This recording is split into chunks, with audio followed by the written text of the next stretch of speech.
21쪽에 문제 풀게요. 21쪽에 6번. 돌림 힘의 평형이랑 뭐 힘의 평형 이런 걸 이용하는 건데요. 돌림 힘은 일단은 이제 이 축에서부터 거리랑 힘의 크기를 곱하면 돌림 힘이 되는 거죠. 그래서 여기에서 이제 이 뭐 양팔저울인데 이거를 5kg짜리 여기에다 매달았어. 그럼 이쪽에 작용하는 돌림 힘이 질량이니까 중력가속도 곱하면 힘으로 바꿀 수 있잖아요. 그래서 얘가 50N이 작용하고 있고 4만큼 떨어졌어. 그쵸? 그러면 돌림힘이 50 곱하기 4야. 근데 4kg짜리 추를 매달고 추에서 손 떼었을 때 수평이 되게 하려면 돌림힘의 평형을 이뤄야 되는데 요쪽에다가 5 있는 데다가 4kg짜리 그러니까 40N짜리 힘을 주면 5 곱하기 4죠. 그쵸? 그러면 이제 똑같으니까 돌림힘의 평형을 이루는 겁니다. 그래서 오른쪽에서 오른쪽 눈금 5에 5 자리에다가 매달아야 되는 겁니다. 이해하시죠? 이해하세요? 그래서 요쪽 돌림 힘이랑 요쪽 돌림 힘이랑 이제 평형을 이루려면 떨어진 거리 곱하기 이제 그 무게, 중력 곱하면 되는 거죠. 이렇게 하시면 되고 질량이 10kg인 추를 오른쪽 눈금에 이 위치에 매달고 수평이 됐대요. 그러니까 여기에다가 2에 여기 10kg짜리 추를 매단 거야. 그러면 돌림힘의 평형 이루는 거 아시죠? 알겠어요? 그러니까 왜냐면 4 곱하기 5고 여기는 2 곱하기 10이잖아. 그런데 이제 이 전체적으로 움직이지도 않잖아요. 그러면 5가 막대를 떠받치는 힘의 크기는 힘의 평형도 이루고 있는 거예요. 그러니까 얘네 둘은 50N이랑 요쪽 밑으로 이제 100N의 힘이 작용하고 있는 거죠. 근데 얘가 밑으로 안 가는 이유가 5가 얘를 이렇게 떠받치는 수직 항력이 있어서 그렇고, 그거는 그럼 얼마겠어요? 이거 합쳐서? 이거는 150N의 힘이 여기서 떠받치고 있는 거지. 이해하시겠어요? 근데 지금 이거는 돌림힘의 평형이 아니라 그냥 힘의 평형인 거야. 2번을 이제 계산할 때는 150N이고, 자, 이제 7번부터는 이제 약간 요령이 있어야 되는데, 이게 무게 중심에 관한 요령이 있어야 돼요. 우리가 보통은 막대 무게 뭐 이런 걸 무시한다 이렇게 문제가 나올 때가 있는데, 근데 이거는 막대 무게를 무시 안 하는 겁니다. 이 막대가 있잖아, 막대. 막대도 100N이야, 막대도. 근데 막대는 그러면 힘이 어디에 작용하느냐? 그때 이제 무게중심을 사용하는 거야. 이 막대의 무게중심은 여기일 거예요. 여기에서 중력이 작용하는 거나 마찬가지예요. 어딘가 한 점에서부터 이제 회전축과 떨어진 거리를 계산해야 되는데, 무게중심하고 떨어진 거리를 계산하시면 되는 거야. 이해하시겠어요? 그 무게중심이 지금 여기 2분의 L인 지점이 되는 거죠. 뭐 여기서 따지면 뭐 2분의 L 이렇게 가운데 지점이 되는 거죠. 그래서 여기에 100N이 작용한다 하고 푸는 거죠. 무게중심이 여기니까. 그래서 막대 무게중심은 P로부터 얼마만큼 떨어져 있냐? 2분의 1이죠. 2분의 1. 이해하시죠? 가운데니까. 대칭으로 되어 있고 가운데가 되겠죠. 다음에 받침대가 막대에 작용하는 힘의 크기는 몇 뉴턴이냐. 그러니까 이 상태로 얘도 수평을 이루고 있으니까 받침대는 얘네들을 다 받쳐야 돼요. 그래서 얘 200N도 요 중력 방향, 얘도 중력 방향 아래쪽 방향, 500N도 아래쪽 방향이잖아요. 그러면 이 받침대가 이렇게 받치고 있으면서 힘의 평형을 이루어야 됩니다. 그래서 800N이 되겠죠. 이해하실까? 이거 800N으로 받치고 있어야지 가만히 있는 거죠? 그 다음에 수평을 이룬 상태로 정지하고 있기 때문에 돌림 힘의 평형도 이뤄야 돼. 그래서 그거를 이제 계산하는 거. 이렇게 표시를 해 놓고 P에서 O까지 거리, P에서 O까지 거리를 X라고 할게요. 이렇게 X. 근데 봐봐요. 얘를 축으로 할게. 축을 어디로 잡냐가 중요한데 얘를 축으로 할게. 회전축.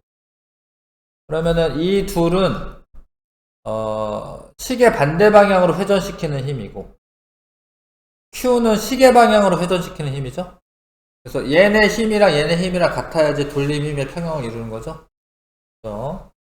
그래서 이거를 얘 돌림 힘은 200 곱하기 x고요. 200x. 그 다음 요쪽에 있는 애 얘는 요만큼 거리가 뭐라고 써야 될까요? x 빼기 2분의 1 쓰면 되겠다. 그쵸? 요 거리는 x 빼기 2분의 1이네. 그럼 얘는 100 곱하기 x 빼기 2분의 1. 이 돌림 힘의 합이랑 요쪽 돌림 힘. 요거는 이제 요 거리를 또 뭐라고 써야 되나? L 빼기 X라고 쓰면 되겠다. 맞죠? 예. 500 곱하기 L 빼기 X. 힘 곱하기 축에서부터 거리 곱해야 되니까 이렇게씩 세우면 되고, 요거 계산하면 이제 X를 계산하시면 되는데, L이라고 하는 거는 어차피 주어진 거니까 이 주어진 문자가 들어가는 건 괜찮은 거예요. L까지 뭐 계산하는 게 아니라. 그래서 2x, x, 마이너스 5x 이항하면 8x네. 8x는 요거 약분 먼저 한 거죠. 이제 100으로 2분의 L이고 여기 5L이네. 5L 5L 플러스 2분의 L 2분의 11L 맞죠? X는 16분의 11L 16분의 11L 이게 답입니다. P에서 O까지 거리는 16분의 11L.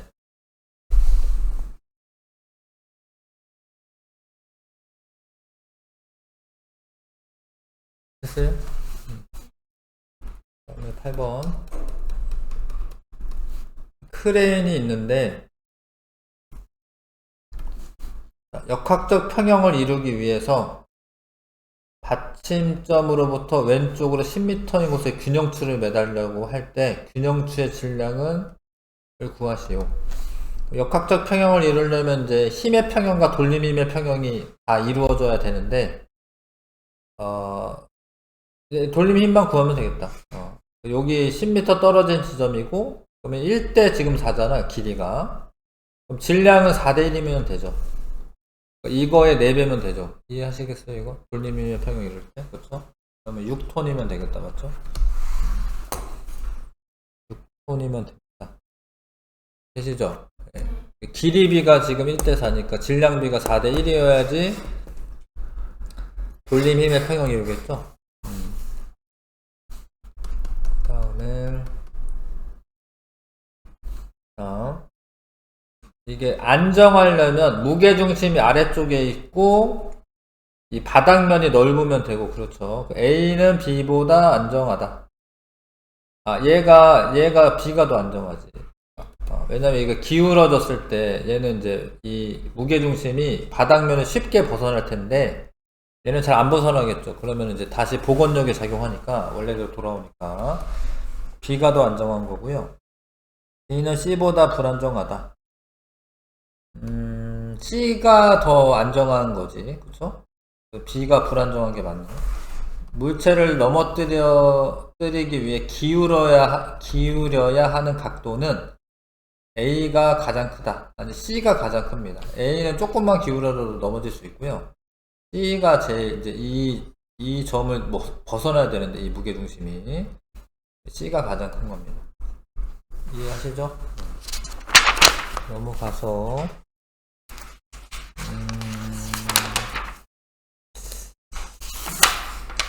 개념 적용 문제를 좀 풀어볼게요. 다 풀지는 못할 것 같고 시간이 그렇게 많지 않기 때문에 이제 위에 있는 것들만 풀게요. 홀수만 1357 1357 한번 풀어볼게요. 1357. 네. 아, 가야 돼? 하세요. 이거는 영상으로 보내주거나 할게.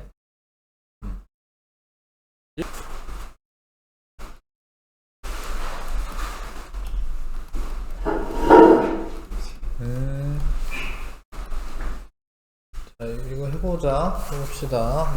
마찰이 없는 수평면에 놓인 길이 D인 막대 양 끝에 두 힘 F1과 F2가 수직으로 작용한다. F1과 F2의 크기는 F로 같고, 그러니까 이게 힘이 F로 같은 겁니다. 그 다음에 반대이다. 막대는 시계 방향으로 회전한다. 얘 이렇게 힘이, 돌림힘이 이렇게 작용할 거고, 얘도 이렇게 작용하니까 시계 방향으로 회전하는 거죠. 그렇죠? 그 다음에 막대에 작용하는 알짜힘은 0이다. 이게 그 힘의 방향이 서로 반대이고 힘의 크기가 같고요. 회전은 하지만 얘가 이렇게 막 병진 운동 하는 건 아니에요. 그래서 알짜 힘은 0이 되는 게 맞고요. 근데 이 돌림 힘의 크기는 뭐 여기 가운데를 회전축으로 잡건 아니면 여기를 회전축으로 잡건 사실 돌림힘의 크기는 똑같이 나타나는데 어찌됐건 가운데를 회전축으로 잡아서 생각을 해봅시다. 가운데가 회전축이라고 하면 여기가 뭐 2분의 D죠. 여기 돌림힘이 2분의 FD 이렇게 되겠죠. 요것도 2분의 D, FD 이렇게 되겠죠. 근데 이거는 더해 주셔야 됩니다. 이게 같은 방향으로 회전하는 거기 때문에. 그래서 돌림 힘의 크기의 합은 그냥 FD가 되는 거죠. 답 3번 하시면 되고요. 그 다음에 3번 할게요. 이 사람이 이제 나무판 위에 올려져 있는데 이게 뭐 평형을 이루고 있죠. 수평을 유지하고 있고, 그리고 이때 저울 B로부터 영희의 무게중심까지의 거리는, 영희 무게중심이 뭐 어디 있겠지? 근데 이 영희가 대칭적인 게 아니잖아요. 그쵸? 그래서 얘가 0.8m 이렇게 말할 수가 없어요. 머리가 좀 더 무거워서 이쪽에 있을 것 같긴 한데, 무게중심이. 어찌됐건 무게중심 있겠죠. 여기 어디 무게중심 있을 거고. 그런데 그럼 영희 무게는 원래 몇 뉴턴이겠어요? 영희 무게는 얘가 지금 저울이 180이면 얘가 누르는 것만큼 얘가 수직 항력이 작용하는 거거든요. 얘가 누르는 것만큼 얘가 힘이 작용하는 거거든요. 그러면 이제 영희를 떠받치는 힘은 480N이야. 그쵸?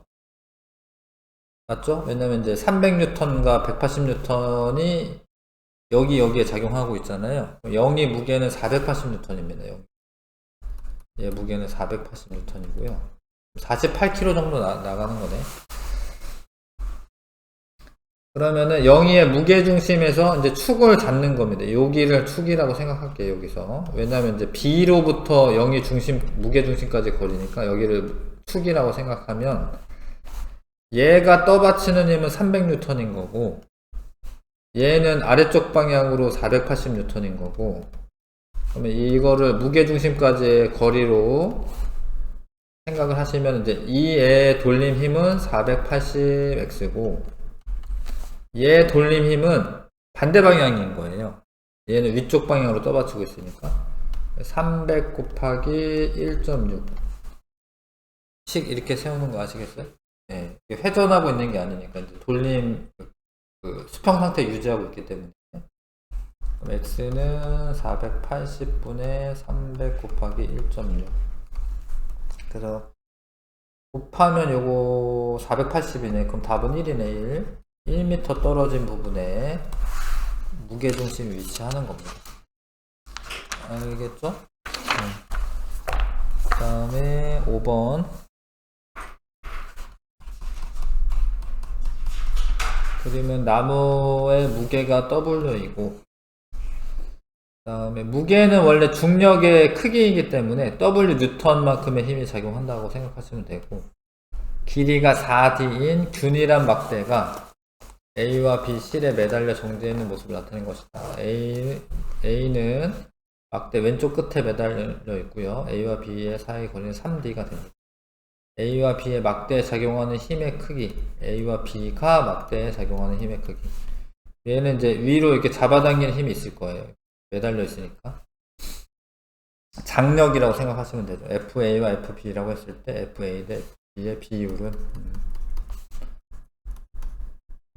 그러면 이제 얘는 이제 그 균일한 거기 때문에 이게 4D가 길이잖아요. 그러면 무게중심은 여기 2D만큼 떨어진 데가 무게중심이 되는 거고, 그래서 이 식을 역학적 평형을 이루고 있기 때문에 힘의 평형, R자임의 평형을 생각하면은 FA랑 FB 더한 게 W랑 같아야 됩니다.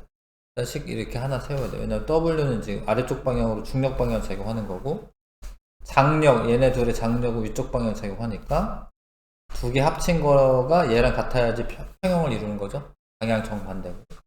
이렇게 식 하나 써놓고, 그 다음에 축을 여기로 잡을게요. 축을 자기가 잡아야 되는데 축을 여기로 잡겠습니다. 회전축을. 그러면은 여기는 축하고 거리가 0이니까 얘는 돌림 힘이 빵이고요. 그쵸? 얘는 돌림 힘이 0이고, 얘는 이쪽 방향으로 돌림 힘이고, 얘는 이쪽 방향 돌림 힘이야. 그러면은 이 돌림 힘이 평형을 이루어야 되니까 EDW만큼이 시계 방향 회전이고요. F3D만큼이 FB3D만큼이 시계 반대 방향 회전이야. 근데 이게 평형이 이루어야 돼. 이렇게 쓰는 거지, 식을. 이렇게 쓰면은 FB는 3분의 2W라고 표현하면 되죠. 맞죠? 그리고 여기 FB 대신에 여기다 집어넣으면은 FA는 W 빼기 3분의 2W니까, 여기 이제 3분의 2W니까 3분의 1W. 그러면 2대 1이네요. 아니다. FA부터 써야 되니까 1대 2네요. 1대 2.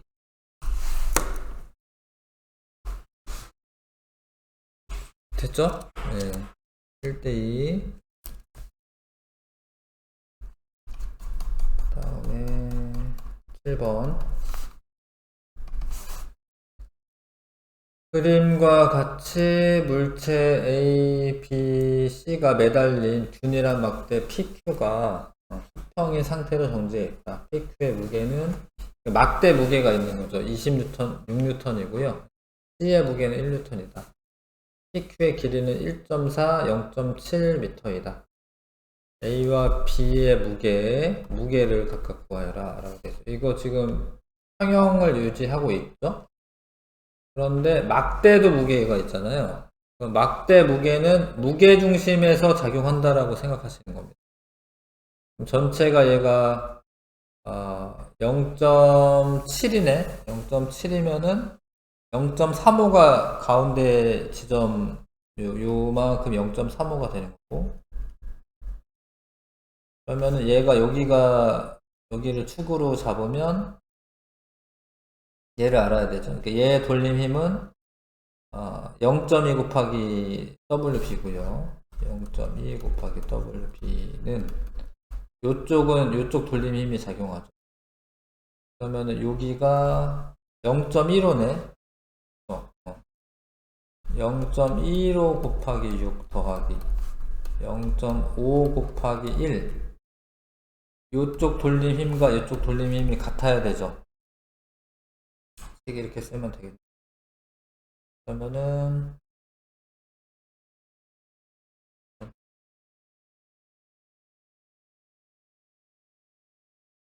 WB는 7이네요. 왜냐면 얘가 0.9고 0.5인데 더하면 1.4고 WB는 7이면 되네. 맞죠?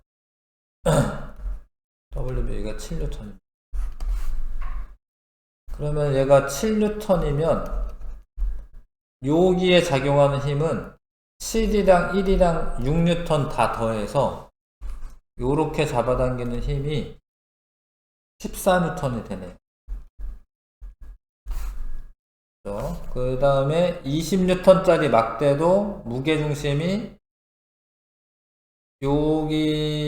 여기서 여기까지는 중간이니까 0.7이어야 되고, 그 빼면 여기 0.1이네, 0.1. 여기가 회전축일 때, 요쪽 막대에서 돌림힘의 평형을 이루려면, 0.8 곱하기 WA 더한 거랑 0.1 곱하기 20 더한 게 이쪽 시계 반대 방향으로 돌리는 힘이고, 여기서는 0.6 곱하기 14네. 이해하시겠어요? 이렇게 쓰는 거? 이렇게 쓰시면 되고, 그러면 요 계산하시면 돼요. 그러면 0.24.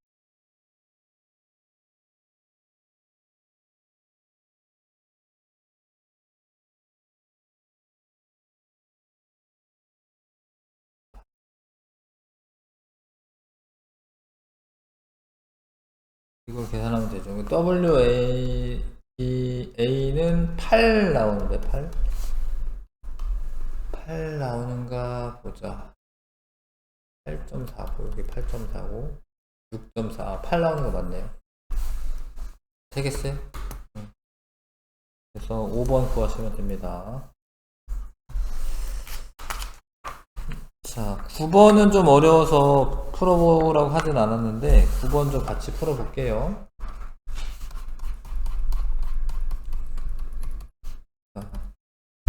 밀도가 균일한 직육면체 물체에 힘 F를 수평 방향으로 작용하였더니 물체가 평면과 세타 각을 이루고 정지해 있다. 이때 물체의 가로 길이는 라지 L이고 세로 길이는 2L이고 무게는 W다. 근데 얘가 일단 균일하고 직육면체니까 무게중심은 중간에 있을 거예요. 무게중심 중간에 있는데 요 떨어진 거리는 여기는 뭐 2분의 L일 거고요. 여기 요만큼은 이제 L일 겁니다. 이렇게. 그러면은 이게 이 무게중심이 이 받침면을 벗어나지 않았기 때문에 얘가 이렇게 민다 하더라도 원래 중력이 이쪽 방향 작용하니까 회전을 이렇게 돌림힘이 작용해서 원래대로 돌아올 겁니다.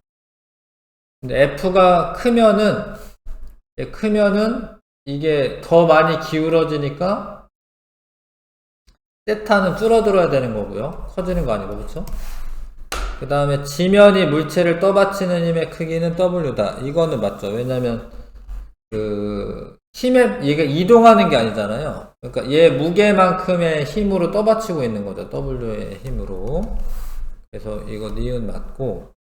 근데 이제 요게 이제 문제인데, 탄젠트 세타가 2보다 작아지면 물체가 쓰러진다. 이렇게 돼 있죠. 네. 근데 물체가 언제 쓰러지냐면, 요 무게중심이 받침면을 벗어나면 쓰러지는 거예요. 그러니까 근데 언제까지 안 쓰러질 거냐면 여기까지 이렇게 될 때까지는 안 쓰러져요. 그러니까 얘가 조금 더 기울어져서 얘가 이 무게중심이 여기를 딱 요 위에 올라와 있어. 그러면 그때는 안 쓰러져요. 그때까지는. 그러면은 탄젠트 세타를 써야 되는데 여기가 세타면 어디가 세타냐면요, 여기가 또 세타입니다. 왜 그러냐면 90도에서 이 각을 뺀 게 세타거든요. 여기도 90도에서 요 각을 빼면 요만큼이 세타입니다. 그러면 이때 탄젠트 세타 값은 얼마냐면, 봐봐, 여기 무게중심이 요 가운데에 있기 때문에 요 길이가 2분의 L이고 여기가 L이에요. 여기도 2분의 L이거든요. 근데 탄젠트 세타는 요렇게가 탄젠트죠. 밑변분의 높이. 그래서 2분의 L분의 L이 탄젠트 세타야. 그러니까 요 상태에서는 탄젠트 세타는 2야, 2. 근데 그거보다 더 기울어지면 세타가 줄어들고 이게 2보다 작아지는 거예요. 2보다 작아지는 거예요. 이해하시겠어요? 이게 더 기울어지면은 이렇게 더 기울어지면은 탄젠트 세타 값은 더 작아지는 겁니다. 세타가 줄어드니까 그래서 탄젠트 세타가 2보다 작아지면 물체 쓰러집니다. 왜냐면 받침점을 벗어나기 때문에. 4번 하시면 됩니다. 요거는 여기까지 하고 그 다음에 등가속도 운동 할게요. 자, 이것도 처음 보면은 엄청 어려워요. 물론 어렵긴 하죠. 어려운데 일단 가속도가 뭐고 뭐 이런 것도 알아야 돼서 좀 어렵습니다. 변위 뭐 이런 것도 있어가지고 어려운데 사실 정의대로 받아들이셔야 돼요. 정의대로. 힘이 작용한 물체는 운동 상태가 변하며 물체의 운동 상태 변화를 가속도로 나타낸다. 이게 딱 써져 있는데 핵심 개념. 일단 속도라는 거랑 속력의 차이를 좀 아셔야 돼요. 속도랑 속력의 차이. 보통은 속력이 빠르다 이렇게 얘기하는데 어쩔 때는 속도가 빠르네 뭐 이렇게 얘기할 때도 있잖아. 근데 물리에서는 그거를 구분해야 되는데 평상시는 그냥 섞어서 써요. 우리가 생활하고 그럴 때는 속도나 속력이나 비슷하다고 생각하는데 일단 정의가 달라. 정의가 요거부터 먼저 볼게요. 속력은 단위 시간 동안 이동하는 거리예요. 속력을 계산하라고 하면은 시간분의 이동 거리로 계산하시면 돼요. 중학교 때, 초등학교 때부터 계속 했죠. 그렇죠? 이렇게. 시간분의 이동 거리. 근데 속도는 좀 정의가 달라요. 속도는 시간분의 변이 이렇게 써 있어요. 시간분의 변이. 그렇죠? 네. 여기는 봐봐요. 시간분의 변이 이렇게 써 있죠? 변이가 뭐냐 싶죠? 변이. 근데 변이는 위치 변화량을 뜻합니다. 그럼 다시 여기 변이가 뭐냐면 변이는 위치 변화량이에요. 위치 변화량을 변이라고 한다. 그런데 위치가 이럴 수가 있어. 그러니까 여기에서 여기로 1m 가서 변할 수도 있고 여기 있다가 요렇게 가서 1m 변할 수도 있어요. 근데 그게 다른 거예요. 그러니까 이동거리는 똑같이 1m여도 동쪽 방향으로 1m 간 거랑 서쪽 방향으로 1m 간 거랑 위치 변화량은 다른 거예요. 그래서 어찌됐건 변이는 방향을 포함하는 물리량이다라는 거를 좀 아셔야 돼요. 이동거리와 변이의 차이. 물체가 실제로 운동한 경로를 따라 측정한 길이를 이동거리라고 한다. 여기서 여기로 갔을 때 얘가 직선으로 가는 애도 있고요. 이렇게 가는 애도 있을 거야. 근데 얘 이동거리는 이만큼인 거고 직선으로 가는 거는 이만큼인 거고. 그러니까 위치 변화량은 똑같은데 이게 경로에 따라서 이동 거리는 달라질 수 있어요. 이동 거리는 위치 변화량에 따른 똑같아도 경로에 따라 이동 거리가 달라질 수 있습니다. 그리고 또 반대로 이제 거리가 똑같아도 변이가 다를 수 있어요. 변이가. 그러니까 변이는 방향을 포함하는 물리량이다. 이걸 꼭 아셔야 돼요. 변이는 오른쪽 방향과 왼쪽 방향이 다르다. 근데 거리는 그런 거는 상관없다. 거리는 상관이 없어요. 그래서 속도가 시간분의 변인데 변이가 아까 방향이 있는 물리량이라고 했죠. 그렇죠? 방향이 있어요. 그럼 속도도 방향이 있어요. 속도가 동쪽 방향 50km/h랑 서쪽 50km/h랑 다른 거예요.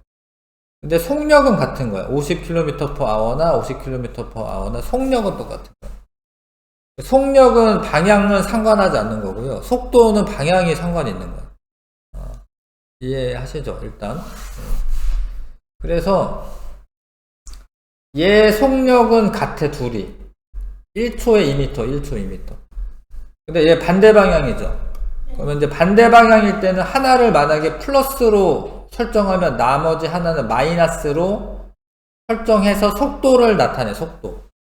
속도는 방향이 있는데 얘 속도가 플러스 2m/s면 얘 속도는 마이너스 2m/s 이렇게 표현해야 돼요. 방향이 있기 때문에. 그래서 속도는 방향이 있다. 이거를 꼭 알아두셔야 하고, 그 다음에 평균 속도는, 평균적인 속도는,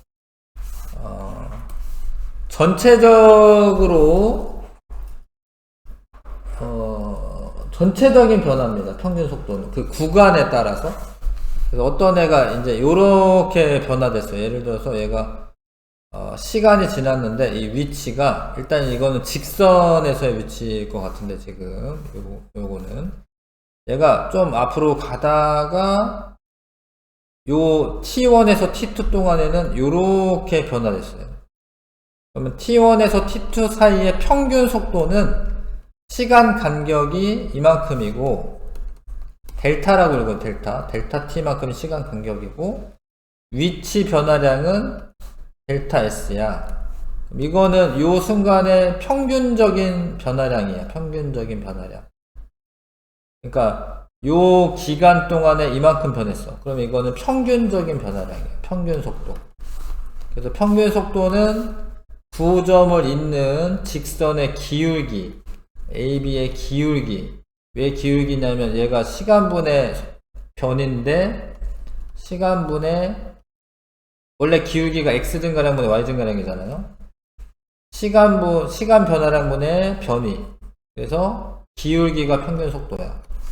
근데 잘 보시면 요때는 조금 좀 천천히 증가하다가 요때가 갑자기 빨리 증가했어요. 그쵸? 그래서 요 선의 접선의 기울기는 순간 속도예요. 순간 속도.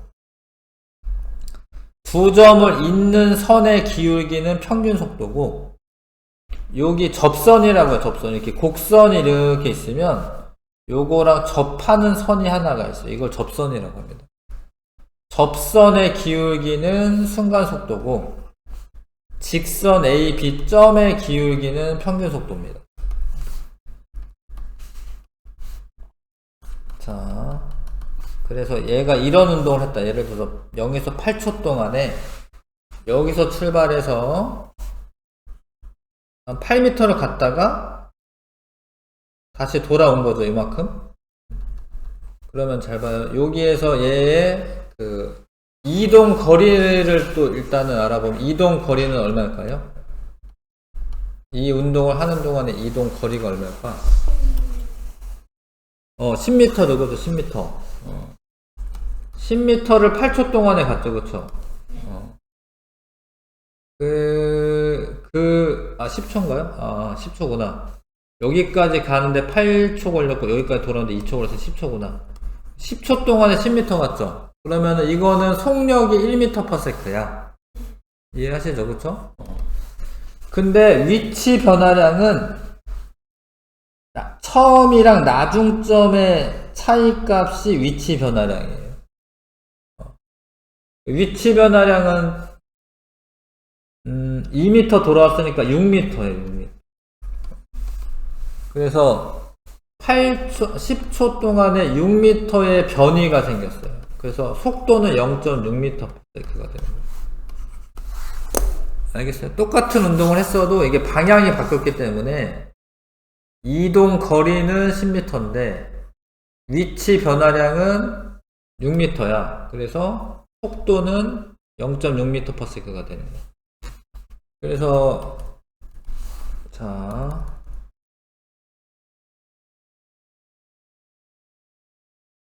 기본 문제에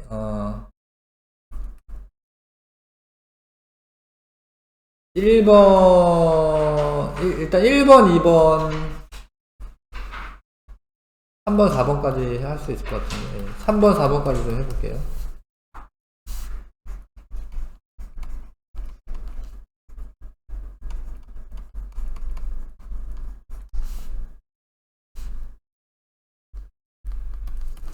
자, 이동 거리 구하라고 돼 있죠. 35m죠, 그쵸? 20m 갔다 15m 돌아왔는데, 그럼 35m가 이동거리고, 변이는 위치 변화량이에요.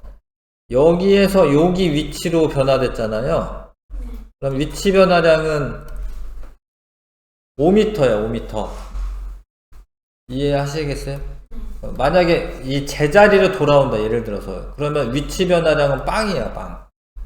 이동거리는 40m인데, 이렇게 트랙 돌 때 있잖아요. 이렇게 사람이 이렇게 트랙을 돌 때 있잖아요. 그러면 트랙을 한 바퀴 돌고 오면은 뭐 400m를 돌았는데, 이동거리는 400m인데, 원래 제자리로 돌아왔지? 그러면 위치 변화량은 빵이에요. 속력을 구하라고 하면은 이제 뭐 2분 걸렸다. 그러면 이제, 200m/분 뭐 이렇게 구하면 되는데, 속도를 구하라고 하면은 빵이에요. 왜냐면 위치 변화량이 빵이기 때문에. 이 차이를 아시겠어요? 그래서 평균 속력은 얼마냐? 그러면 3.5m/s겠죠? 10초 동안에 이제 35m를 간 거니까. 근데 속도는 얼마냐? 그러면 이제 얘는 0.5m/s 이렇게 되는 거죠. 변이가 0.5밖에 안 되잖아요. 이해하시겠어요? 일단 여기까지만 해야겠다. 이거는 조금 이따 할게요. 그 다음에 그래서 속력과 속도를 구분을 하셔야 하고,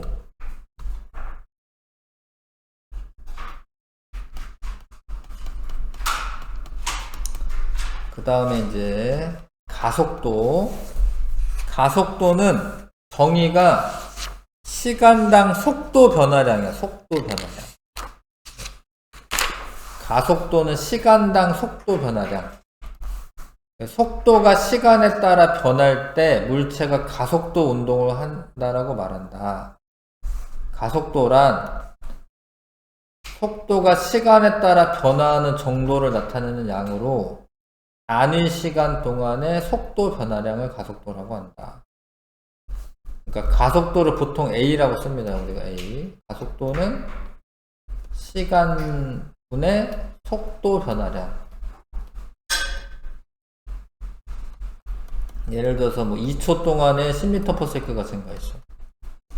그러면은 5m/s 제곱인데 1초 동안에는 5m/s씩 변하는 운동을 하는 거예요. 무슨 얘기인지 알겠어요? 네. 그래서 시간당 속도 변화량이 가속도입니다. 가속도는 근데 왜 생기냐면 힘이 가해지면 가속도가 생기는 거예요. 힘이 가해지면.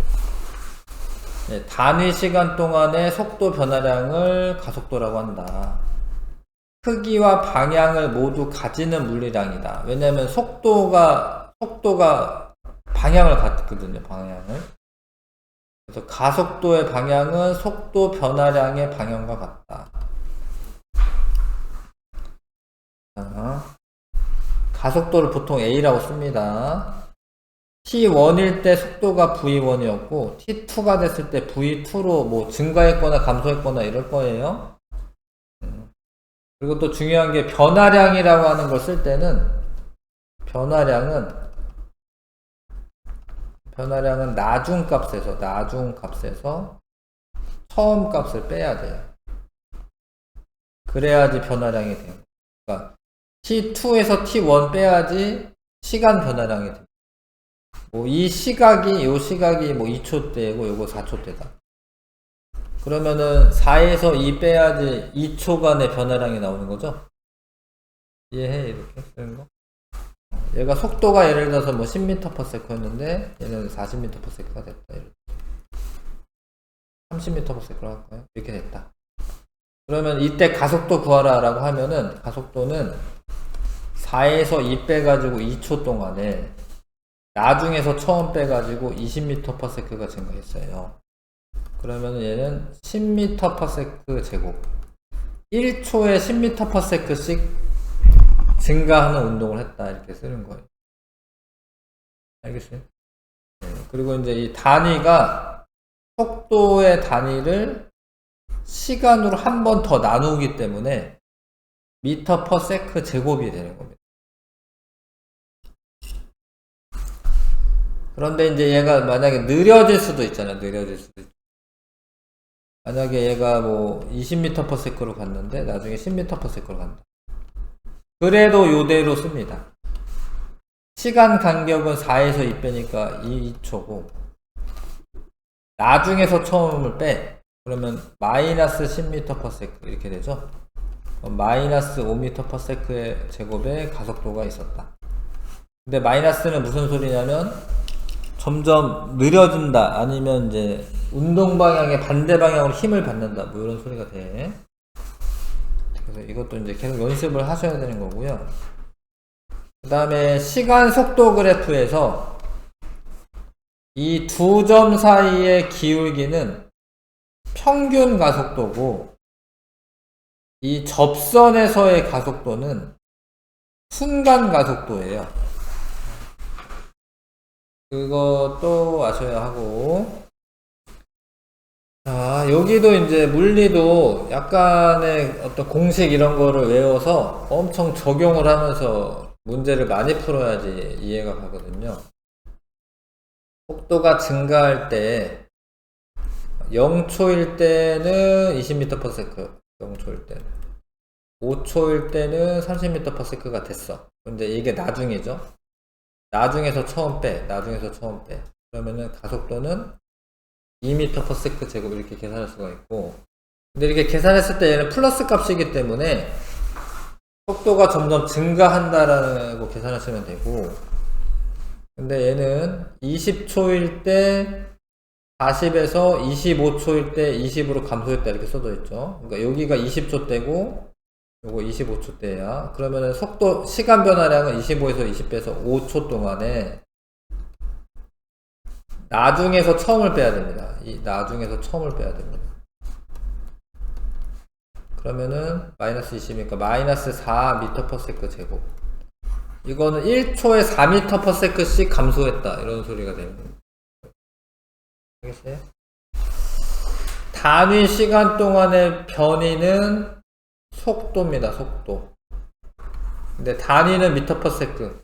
단위는 속력이나 속도나 똑같이 m/s 쓰고요. 단위 시간 동안 속도의 변화량은 가속도. 가속도는 m/s 제곱이고요. 속도가 증가하면 가속도도 증가한다. 이게 왠지 맞아 보이는데 안 맞아요. 왜 안 맞냐면 일단 이렇게 등가속도 운동이라고 하는 게 있습니다. 등가속도 운동에서 만약에 뭐 2m/s 제곱의 가속도가 일정하다. 그럼 잘 봐요. 이제 0초일 때 뭐 2m/s였다고 칩시다. 그러면은 1초 지날 때마다 2m/s씩 증가한다 이런 뜻이거든요. 그럼 1초 때는 그러면은 몇 m/s가 됐겠어요? 속도가? 가속도가 2m/s 제곱인 애는 1초에 2m/s씩 증가하는 운동을 하는 거야. 그러면은 0초일 때 2m/s였어. 그럼 1초일 때는 얼마가 될까요? 이만큼 증가하니까 이해하시죠? 2초일 때는 얼마가 됐을까요? 6m/s 되겠죠?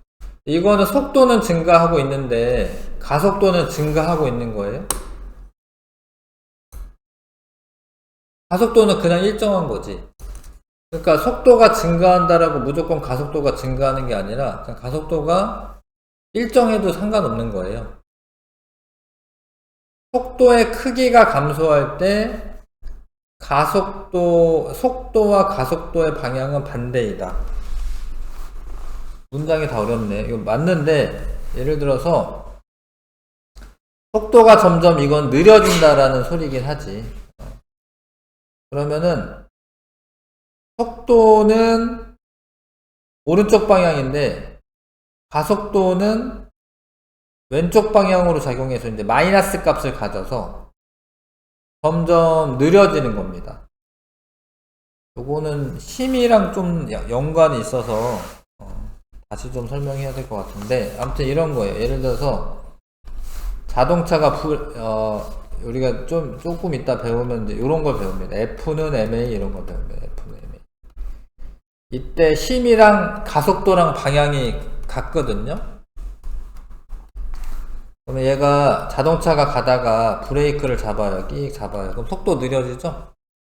네, 그러면은 그때 가속도는 운동 방향이랑 같은 게 아니라 이제 반대 방향으로 작용하고 있는 거고, 속도가 느려지는 이유는 이제 마찰력이 작용해가지고, 마찰력이 운동 방향과 반대 방향으로 작용해서 느려지는 건데,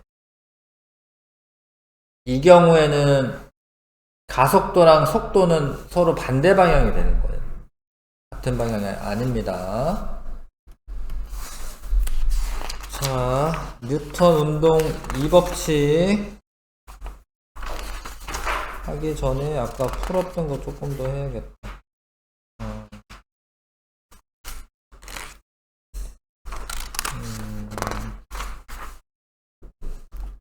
이거부터 36쪽부터 합시다. 36쪽에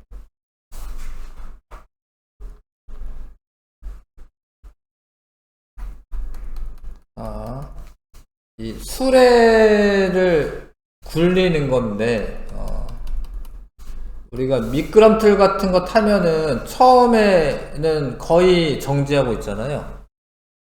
그러다가 점점 어떻게 되니? 이렇게 내려오면서 점점 어떻게 되죠? 빨라지죠. 그렇죠. 빨라지죠. 네. 뭐 스키 같은 거 타도 그렇고. 그런 거는 다 중력이 작용해서 그렇습니다. 중력이. 힘이 작용하고 있어서 점점점 빨라지는 건데, 얘도 역학술에도 여기 약간의 기울기가 있는 거예요. 그래서 이거를 이제 운동을 분석을 하는 건데, 위치를 이제 스마트폰으로 찍은 다음에 이거를 정리를 한 거죠. 표로 0.2초 때는 0.8cm 위치, 0.4초 때는 2.4cm 위치, 이렇게 되는 거야. 이렇게 되는 거예요. 그러면은 0에서 0.2초 동안에 0.8m 이동했는데, 0.2초에서 0.4초 동안에는 2.4에서 0.8 빼서 1.6cm를 이동한 거예요. 이해해요? 그 다음 구간에서는 4.8에서 2.4 빼서 2.4cm 이동한 거예요. 그 다음 구간에서는 3.2cm 이동했고, 4cm 이동했고, 4.8cm 이동했고. 이동거리가 점점점 어떻게 됐어요? 늘어났죠. 그거는 속력이 증가한 거예요. 그래서 0.2초 동안에 0.8cm를 갔으니까 0.2 나누기 0.8에서 4cm/s가, 요때는 속도라고 했는데 속도라고 해도 되고 사실 속력이라고 해도 상관없어요. 이거는 직선 방향이 움직이면서 그런 건데, 아니면 속도가 이렇게 늘어났어. 구간별로. 해봐. 이렇게 늘어났어. 그런데 0.2초 동안에 이만큼 늘어났으니까 가속도를 구하려면, 여기는 그냥 속도 차이만 써놨는데 0.2초 동안에 4cm/s가 늘어난 거죠. 그러면 가속도는 얼마지? 8cm/s 제곱 뭐 이렇게 되는 겁니다. 가속도가. 그리고 이것도 마찬가지겠죠. 왜냐면 시간 간격이 똑같으니까.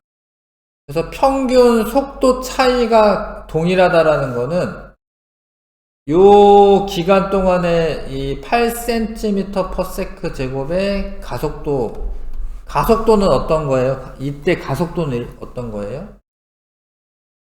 변화되는 거예요? 뭐 변화되지 않는 거예요? 변화되지 않는 거죠. 그쵸? 그러니까 속도는 증가해도 가속도는 일정할 수 있는 거예요. 이해하세요? 이게 힘이 일정하게 작용하면 가속도가 일정합니다. 중학교 3학년 과정에도 나오는 건데 얘가 물체가 이렇게 떨어질 때 9.8m/s 제곱의 가속도를 가지고 떨어지거든요. 중력이 작용해서 이렇게 떨어지는 동안에 속도 변화량은 일정해요. 9.8m/s 제곱. 근데 여기서는 이제 8cm/s 제곱 가속도가 일정한 거죠. 그래서 이거를 시간 위치 그래프를 그리면 이렇게 되는데, 시간 속도 그래프를 그리면 4, 8, 12 이렇게 늘어나요. 이렇게 늘어났죠? 근데 이 기울기는 바뀐 거니 안 바뀐 거니? 기울기는 안 바뀐 거죠. 그렇죠? 이게 기울기 일정한 거야. 기울기 일정한 거야.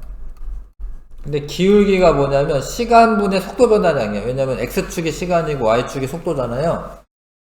기울기는 이 속도 시간 그래프에서 기울기는 가속도예요. 가속도. 이 가속도가 일정한 운동을 한 거예요. 지금.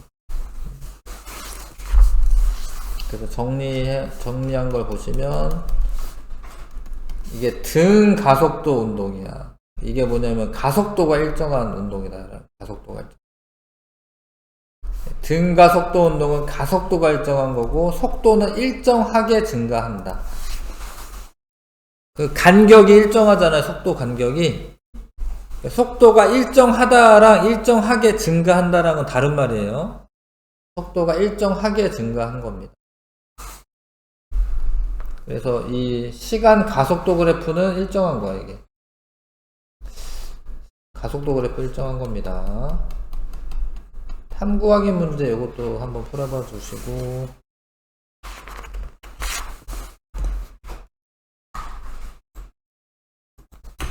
빗면을 따라 내려온 역학술의 운동에 대한 설명으로 옳은 것은 가속도가 일정하게 지금 변화된 거고요. 시간에 따라 술의 속도가 일정하게 증가한다. 뭐 맞는 이야기고, 시간 속도 그래프의 기울기는 가속도를 나타낸다. 이게 맞는 소리인데, 시간 속도 그래프에서 기울기가 시간분의 속도 변화량인데 가속도 정의가 그런 거예요. 시간분의 속도 변화량. 시간분의 속도 변화량. 기울기가 가속도를 나타내는 게 맞고요. 시간 위치 그래프에서 기울기는 계속 증가하는 곡선 모양이다. 맞죠? 시간 속도 그래프에서 그래프 아래의 넓이는 가속도 변화량을 나타낸다. 그런 거는 배우질 않았는데 이거는 틀렸는데, 그러니까 요 밑면의 넓이를 말하는 거죠. 이 밑면의 넓이. 그러면 이거는 속도 곱하기 시간을 한 거거든. 이 넓이 구할 때. 네. 그러면 속도는 미터/세크고 시간은 세크인데, 그러면 이제 변위를 나타내는 거야. 아래의 넓이는 변위를 나타내요. 변위의 크기. 네. 시간 속도 그래프에서 아랫면의 넓이는 변위를 나타내는 거예요. 5번이 틀린 답이고, 틀린 거고요. 그 다음에 등가 속도 직선 운동을 하는 물체의 시간 속도 그래프를 고르시오. 기울기가 일정해야 됩니다. 등가 속도.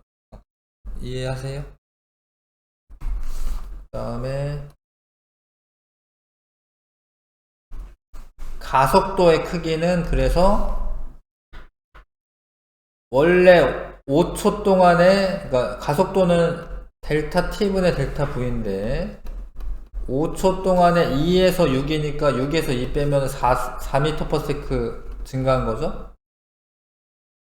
그럼 이제 0.8m/s 제곱 이렇게 돼야 되죠. 틀렸고, 요거는 아직 얘기를 안 해서 잘 모를 수는 있겠구나. 물체에 작용하는 R자임의 크기 일정하다. 이거 맞는데, 왜냐면 힘의 크기가 일정할 때 가속도가 일정한 거예요. 0에서 5초 동안의 변이의 크기는 밑면의 넓이 구하시면 되는데, 이거는 요 평균 값이 얼마냐면 평균 값이 여기 중간 값입니다. 평균이 4야. 4. 물론 이 그 사다리꼴의 면적 구해도 되고 평균이 4고 평균 4m/s로 5초 동안 가니까 20m를 가는 거지. 요 이야기는 조금 더 해야겠다.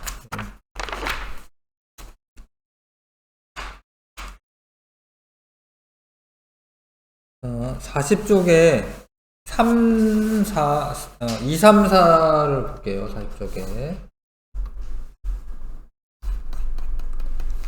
자, 이 굽어진 도로를 따라 자동차가 달릴 때 일정한 속력으로 달릴 수는 있지만 일정한 속도로 달릴 수는 없다. 그러니까 일정한 속도로 달리려면 직선 도로를 달려야 돼요. 왜냐하면 방향이 안 바뀌어야 돼. 방향이. 속도는 방향을 포함하기 때문에 요거는 방향이 자꾸 어떻게 되겠어요? 이렇게 자꾸 바뀌는 거예요. 곡선으로 이렇게 운동할 때는 요 순간에는 여기로 운동하고 있는 거고 요 순간에는 여기로 운동하고 있는 거고요. 요 순간에는 여기로 운동하고 있는 거야. 그래서 방향이 자꾸 바뀌니까 방향이 바뀌기 때문에 속도가 변하는 겁니다. 속도는 변한다. 방향이 안 바뀌어야지 속도가 안 바뀌는 거거든요. 네. 방향이 바뀌니까 속도도 계속 바뀌는 겁니다. 그 다음에 직선상에서 운동하는 세 물체의 위치를 시간에 따라 나타낸 그래프이다. 직선상에 있는데 A는 8m 앞에 있다가 5초 지나니까 4m 앞에 있다가 원점에서부터 5초 지나니까 8m 있는 위치로 간 거고 B는 원점에서부터 8m 앞으로 갔고 C는 아무튼 이렇게 갔어요. 이런 운동을 했습니다. A의 평균 속력은 5초 동안에 이동거리가 몇 미터겠어요? 이동거리가 4m 위치에서 8m 위치로 갔어요. 4m 간 거죠, 그쵸? 그러면 이거는 0.8m/s가 평균 속력이 돼야 되고 평균 속력은 B가 C보다 크다. 평균 속력은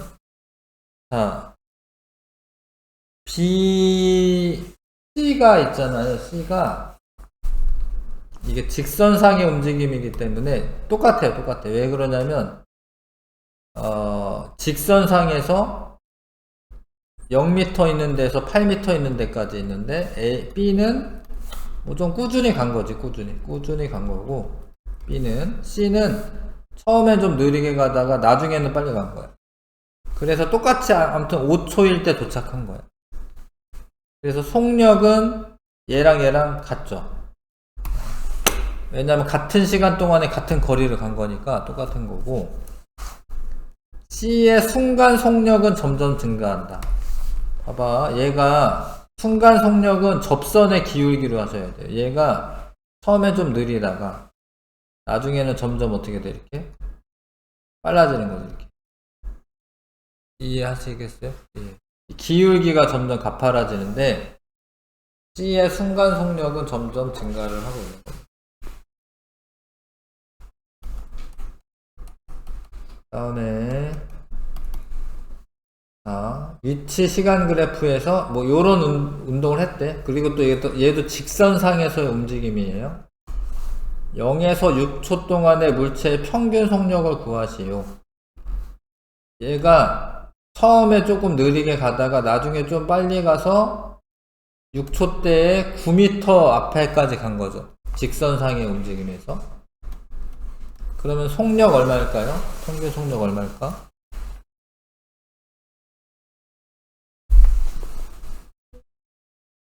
1.5죠, 그쵸? 왜냐면 이제 6초 동안에 9m를 간 거죠, 그쵸? 1.5m/s가 맞아요. 근데 얘가 6초 때는 여기 점에 접선을 그은 거예요. 이 접선의 기울기는 순간 속력을 의미합니다. 여기서. 그럼 기울기는 뭐 해야 되지? x 증가량분의 y 증가량 하셔야 되거든요. 여기서 3초 동안에 9m/s 9m 간 거야. 그래서 6초일 때 순간 속력은 3m/s가 되는 거죠. 이해하시겠어요? 그래서 평균적인 속력은 1.5인데 처음에는 좀 느리다가 점점점 이렇게 빨라지는 거지. 점점 빨라지는 거예요. 이해하시겠어요? 그런 그래프인지 아셔야 되고.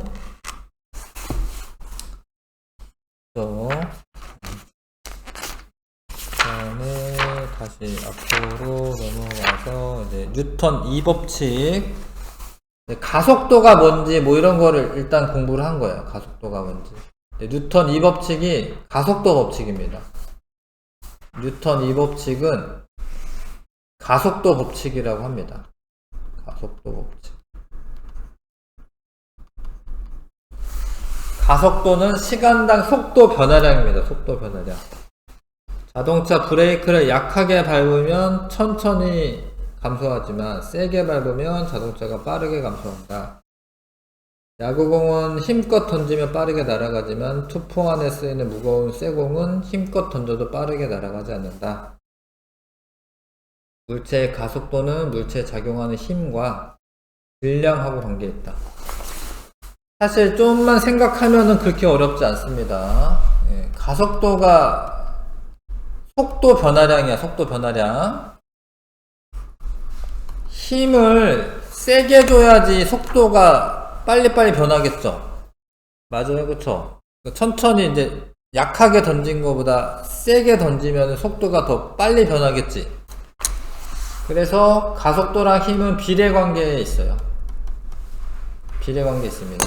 가속도와 힘은 비례관계 있다. 예를 들어 수레를 밀 때 F의 힘으로 밀었을 때는 가속도가 A만큼 나왔는데 분명히 있네요. EF의 힘으로 밀면은 가속도가 EA만큼이 됩니다. 질량 똑같은 상황이야 지금. 그런데 얘가 뭐 야구공 이런 거는 내가 있는 힘껏 던지면 엄청 빨라지는데 볼링공 뭐 이런 거는 내가 아무리 세게 던져도 그렇게 야구공처럼 빨라지진 않잖아요. 그렇죠? 그러니까 질량하고는 반비례 관계가 있습니다. 가속도는 속도 변화량인데 질량이 크면 가속도가 적어요. 속도가 조금 변해. 그래서 가속도랑 질량은 반비례 관계 있습니다. 그래서 요거야 요거 간단해. 사실은 가속도는 질량에는 반비례하고 힘에는 비례한다. 이게 가속도 법칙이에요. 그래서 힘을 F, 2F, 3F로 늘리면 가속도가 점점점 증가한다. 왜냐면 여기서 기울기가 증가한 거죠. 지금 속도 시간 그래프에서는 기울기가 가속도입니다. 그래서 이 둘은 비례관계다. 가속도와 힘은 비례관계다. 근데 이게 내가 같은 힘으로 미는데 얘는 지금 M짜리고 얘는 2M짜리잖아요. 그러면은 속도가 많이 안 증가해요. 그리고 질량이 클수록 가속도는 감소한다. 질량이 클수록 가속도는 감소한다. 그럼 A는 N분의 1하고 비례관계다. 이게 서로 반비례관계죠. 질량하고는 반비례관계다. 그걸 합쳐놓으면 이렇게 되는 거죠. 가속도는 질량에 반비례하고 힘에는 비례한다. 알겠어요? 네. 그거를 이제 그 약자로 표현을 하면은 가속도는 질량에 반비례하고 힘에는 비례한다. A는 N분의 F고 이거를 이제 이렇게 쓰는 거야. 양변에 M을 곱해서 F는 MA 이렇게 쓰는 거야. F는 MA. 힘은 질량 곱하기 가속도. F는 MA 이렇게 쓰는 거야. 그래서 F는 MA가 이제 힘을 나타내는 그런 공식인데 얘를 이용해서 문제를 푸는 겁니다. F는 MA라고 하는 걸 통해서. 얘가 실질적으로 얼마 정도의 힘이냐? 1N은 1kg의 물체를 1m/s 제곱의 가속도로 움직이게끔 할 수 있는 힘이에요. 1N은 질량이 1kg인 물체를 1m/s 제곱의 가속도를 운동하게 하는 힘의 크기이다. F는 MA를 좀 기억을 하셔야 됩니다. F는 MA, A는 N분의 F. F는 MA, A는 N분의 F. 자, 그리고 이제 단위가 힘의 단위는 뉴턴 단위를 쓰는데 F는 MA에서 힘은 뉴턴 단위를 쓰고요. M은 킬로그램 단위 쓰고요. A는 미터/s 제곱 단위 씁니다. 그래서 뉴턴이랑 킬로그램 미터/s 제곱 이거랑 똑같은 의미야. 똑같은 의미가 돼요. 자, F는 MA 넘겨보시고 요걸로 이제 문제 풀어야 되는데 시간이 많지가 않네. 자, 일단은 잘 봐. 바로 그냥 예제로 봐야겠다. 봐봐요. 2kg의 물체가 있어요. 마찰은 없어. 마찰은 없고 질량이 2kg의 물체 A에 20N의 힘을 줘서 움직이게 할 거야. 자, 중력 가속도가 보통은 9.8이에요. 9.8m/s 제곱. 그래서 2kg짜리 물체는 중력이, 이건 이제 중학교 4학년 과정 배울 때 다시 배울 겁니다. 힘은 방금 아까 뭐라고 했냐면 질량 곱하기 가속도라고 했는데 지구 내에서는 이 가속도가 중력 가속도라고 해서 9.8을 곱합니다. 그러니까 1kg짜리에 9.8m/s 제곱의 가속도가 있으면 9.8N입니다. 9.8N. 그러니까 2kg짜리는 중력이 9.8 곱하면 19.6N의 중력이 작용합니다. 근데 중력이 작용하는데 얘가 밑으로 가지를 않고 있는 이유는 이 수평면이 버티는 힘이 있어요. 수직항력. 19.6N의 힘이 작용합니다. 그럼 이 둘은 힘의 크기가 같고 방향이 반대니까 R자 힘은 0이야. 근데 이쪽으로 당기는 20N은 뭐 반대편에 뭐 있는 거 아니잖아요. 마찰력 있는 것도 아니잖아요. 그쵸? 그래서 이 물체에 작용하는 힘은 R자 힘은 몇 N이에요? 이 물체에 지금 R자 힘이 몇 N 작용하고 있어요?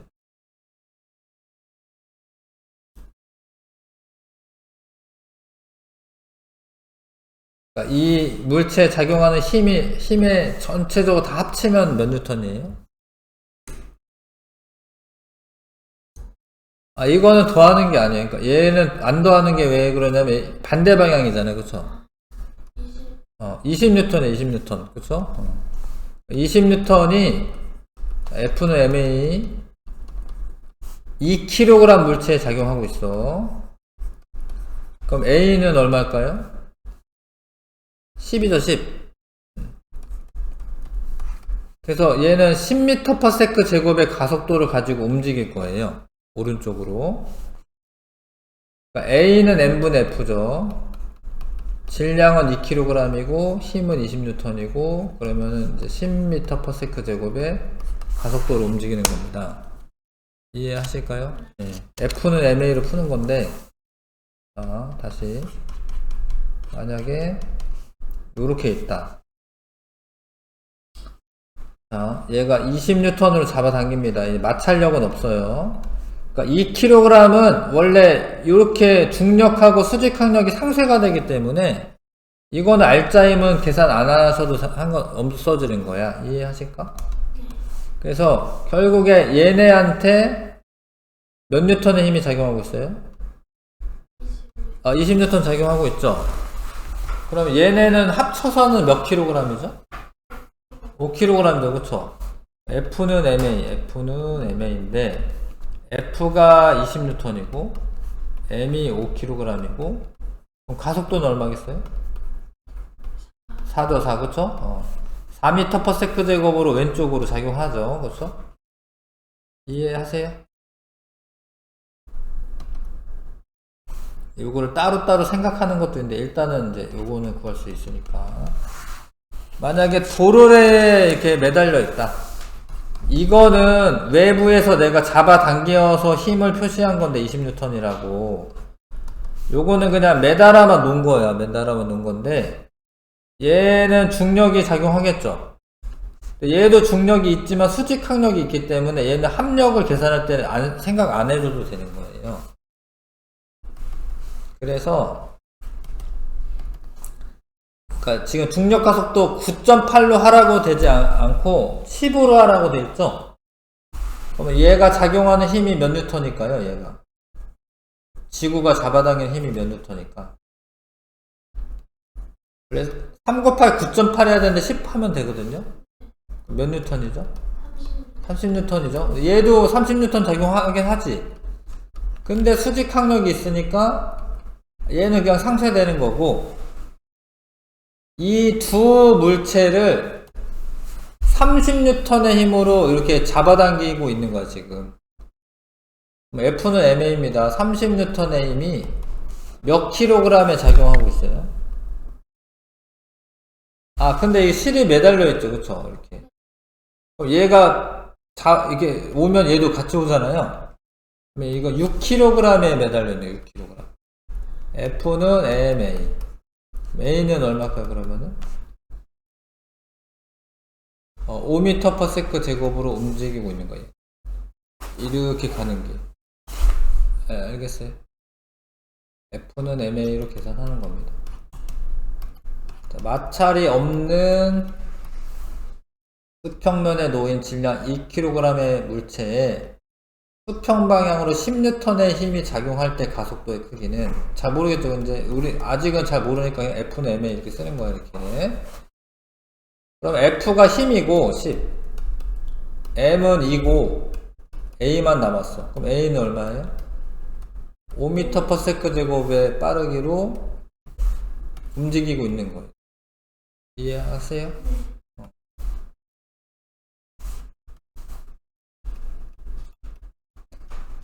가속도에 대한 설명. A는 n분의 F야. A는 n분의 F.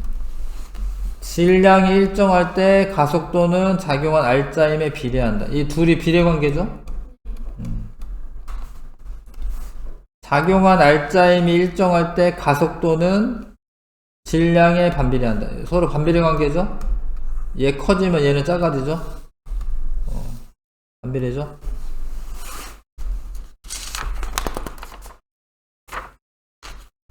자.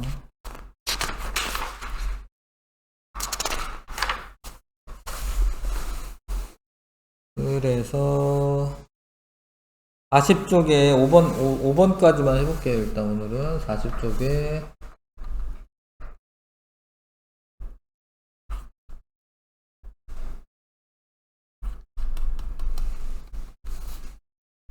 질량이 m인 수레를 F의 힘으로 잡아당기고 있어요. 그러면 얘가 점점 빨라지는 거예요. 가속도가 생겨서. 그러면은 수레의 속력은 어떻게 변하냐? 속력이 일정하다가 아니라 속력이 일정하게 증가한다는 거, 증가. 힘을 계속 작용하고 있으면 점점 빨라지는 거예요. 네, 힘이 F로 일정하고 수레의 질량이 m, 2m, 3m으로 증가하면 가속도는 어떻게 되겠느냐? 질량하고 가속도는 반비례 관계니까 가속도의 크기가 감소한다.